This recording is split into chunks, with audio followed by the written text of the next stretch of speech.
what you want about it, babe. This is harder than you think. All these thoughts inside my brain, I can't ignore them.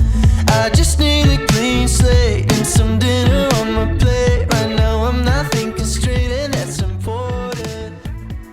Hey everyone, Jeremy here. Welcome back. And today I'm going to be doing a demonstration for an advanced class that I have coming up. It'll be a pretty quick painting just with layers of mist. I'll go over all the techniques that I use, and if you learn something along the way, please consider liking and subscribing. It helps me a lot. Anyways, let's get back to the video.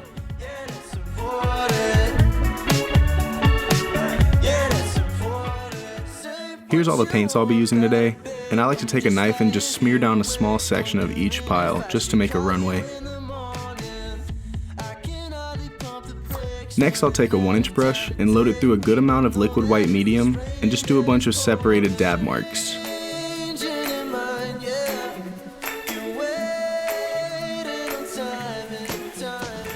Once all the marks are on there, I'll try my best to smear them deep into the canvas with the same brush.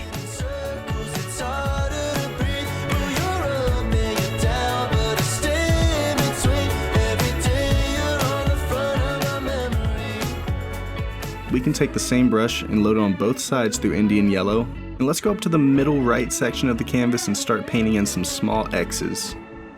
To make the water, I'll take the same brush and very quickly I'll just go left to right to put some horizontal strokes in there. Yellow ochre on both sides and just sprinkle in some over the top of that Indian yellow, creating a small ring. I'll move on to the bright red and do the exact same steps.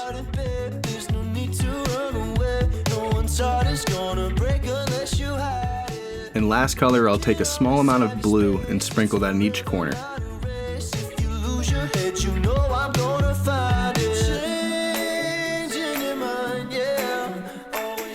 Now time for the blend. I'll take a clean 1-inch brush and very lightly do some X strokes, trying to eliminate those edges in between colors.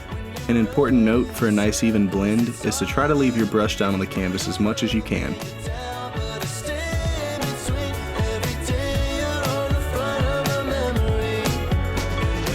I'll take my fan brush and load it through a lot of white on both sides, and just using that corner, I'll circle on the peaks of all those cloud shapes. Once you have a defined top edge for your cloud, you can take a clean 1-inch brush and use that top corner to circle some of that white down.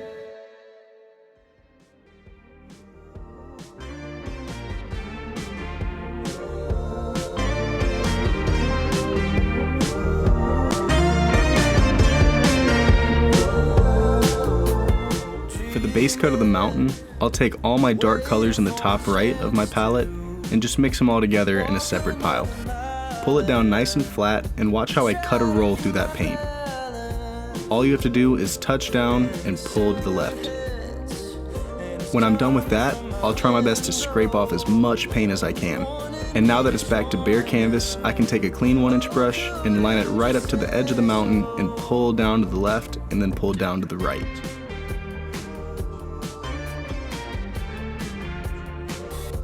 At the base of the mountain, I'll just do some light crisscross strokes to create mist.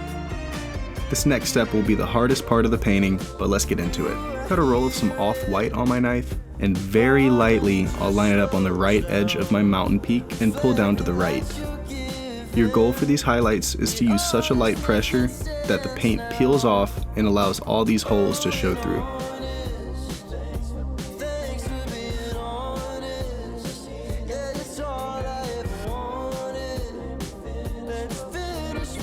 The next thing to do is to create a shadow color, and I'll take a lot of white with a pinch of phthalo blue, and I'll go right up next to my mountain highlights and pull down to the left.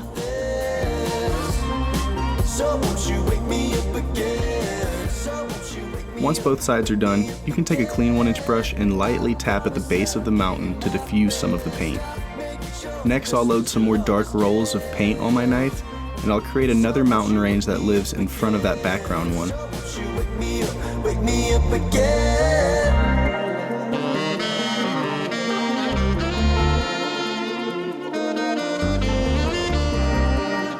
The same rules apply here as the background mountain. All the highlights should go on the right hand side and the shadows should go on the left.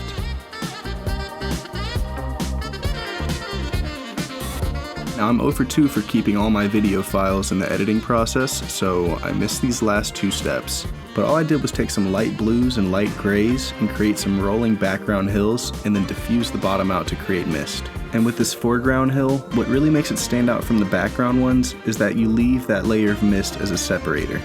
I also decided to come back in and slightly darken up this new hill just to make it stand out from the background ones. And since this hill is getting a little closer to us, it deserves a reflection, and just pull straight down, matching the height of what's on top. This next step is how I highlighted that middle hill range. However, I didn't use nearly as much paint for it. But I'll take a tiny amount of liquid white and mix it in with my Indian yellow and load it nice and full and just tap along the top edge of the hill. Here I'll pull down some of my grass color into the reflection, softly go over that reflection left to right. And I like to grab a tiny roll of white on my knife and just cut it in at the bottom of that landform.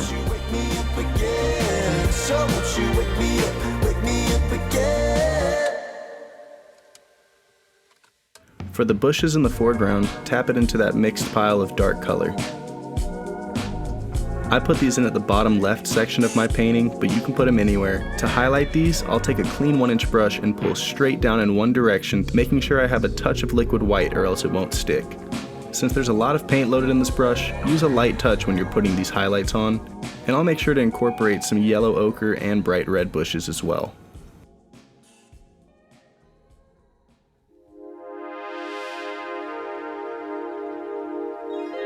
As you can see, I already have 2 pine trees in, and I'll show you how I do the third one. Load up your fan brush through dark paint on both sides. Just using the corner, you can lightly press on some small limbs that progressively get bigger as you go down.